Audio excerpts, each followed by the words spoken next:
Hello everyone, and welcome to RadioCSIRT English Edition, your daily appointment with cybersecurity news. I'm Mark Frederick Gomez, your French cybersecurity voice for today's threat landscape.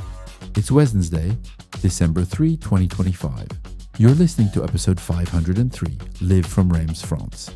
Coming up in this episode, DeepSeek 5.3.2, the Chinese open source rival outperforms GPT-5, Google AI failure, an autonomous agent accidentally wipes a user's entire hard drive, Windows, 0-day, Microsoft silently mitigates the LNK flaw exploited by APT groups, CISA update, 2 active Android framework exploits added to the KAV catalog, CERT-FR alert, multiple denial of service vulnerabilities identified in Python. We are dedicating today's briefing to a single, massive disruption in the AI landscape. The Chinese startup DeepSeek has officially released v3.2 and v3.2 Special. This is not just another model release. It is a direct challenge to the closed API models from OpenAI and Google. Here is the situation. DeepSeek is claiming gold-level performance, hitting 96% on math benchmarks, and rivaling Gemini 3 Pro in coding tasks. But the real story for us is the distribution model. They have released this under a full MIT license. Code waits, everything is out in the wild. From a technical standpoint, this is fascinating. Forced by US export controls on high-end chips like the NVIDIA H100, DeepSeek had to prioritize efficiency over raw brute force. They achieved this through DeepSeek sparse attention, a granular attention mechanism that optimizes long context training and inference. Interestingly, their technical documentation highlights a specific fix regarding the rotary position embedding implementation, ensuring the input tensor layout is handled correctly. This level of optimization allows these massive models to run on significantly less hardware than their American counterparts. So why does this matter to a CISO? First, the barrier to entry for threat actors just collapsed. We are talking about a model with advanced reasoning and coding capabilities, scoring over 73% on SubUE verified, that is now freely available to anyone. Bad actors can run this locally, without guardrails, to generate polymorphic malware or sophisticated phishing campaigns. Second, expect a surge in shadow IT. Your engineering teams are already looking at this. It is free, it is powerful, and it supports standard Docker deployments. If you do not have a policy in place for local LLM usage, you are now flying blind against a tool that rivals the best proprietary systems on the market. On December 2nd, 2025, CISA agency updated its Known Exploited Vulnerabilities catalog.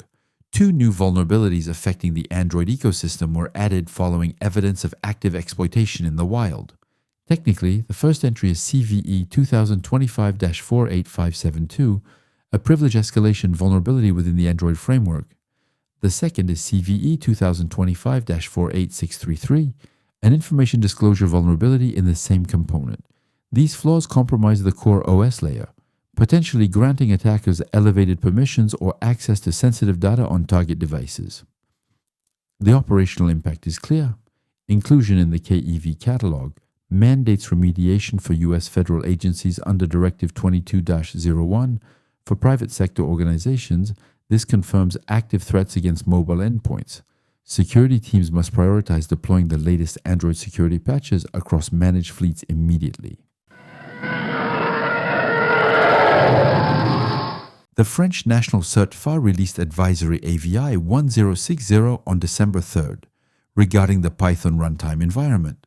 The alert highlights multiple vulnerabilities in unpatched versions of the language. Technically, these issues are tracked as CVE 2025-13836 and CVE 2025-13837. They allow a remote attacker to trigger a denial of service condition. The exploit likely targets improper input handling within the interpreter or standard libraries, causing service crashes or resource exhaustion. The impact extends to all backend systems and web applications relying on vulnerable Python versions. Immediate application of the security patches released in the Python bulletins dated December 1st is required. a significant incident was reported on December 3rd involving Google's experimental development platform, Anti-Gravity, powered by Gemini. The tool completely wiped the user's hard drive during a routine sorting task. Technically, the failure occurred because the user enabled turbo mode, which bypasses step-by-step human authorization for command execution. Due to a pathing interpretation error, the agent executed a recursive delete command, rmdir/s/q, on the drive root instead of the intended cache directory. System logs confirm the model recognized the critical failure immediately post-execution. The operational takeaway is clear. This incident highlights the lack of fail-safe guardrails in autonomous agents with write privileges. Consequently, organizations must enforce strict isolation policies. Agentic coding tools must only be run within sandboxes or virtual machines with no access to the host's physical storage or production data.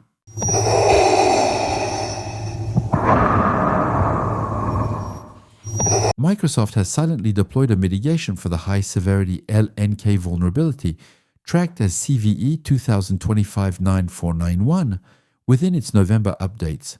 This flaw is currently exploited in zero-day attacks by over 11 threat groups, including Evil Corp and Kimsuki, to deploy payloads like PlugX and GRadioCSIRT. Technically, the vulnerability exploits the Windows user interface limitation, which historically only displayed the first 260 characters of a shortcut's target field. Attackers pad this field with white spaces to hide malicious arguments from inspection. Microsoft's update alters the UI behavior to display the full string in the Properties tab, removing the character limit for display purposes. Crucially, this is a visibility change, not a code execution fix. The malicious arguments remain executable upon user interaction, and the system provides no additional warning for unusually long strings. While this aids forensic inspection, it does not prevent the attack vector itself. Third-party providers like Cybersecurity have released micropatches that strictly enforce the character limit, effectively breaking the exploit chain, a measure Microsoft has not yet implemented natively. And that's the end of this Wednesday episode on the road from France. I hope it provided clear and useful information for your threat monitoring.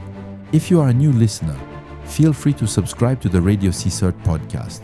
We are available on Apple Podcasts, Amazon Music, YouTube, Deezer, and Spotify. You can find all open source intelligence links used for this episode on RadioCSIRT.com. Until then, remember, don't think, just patch.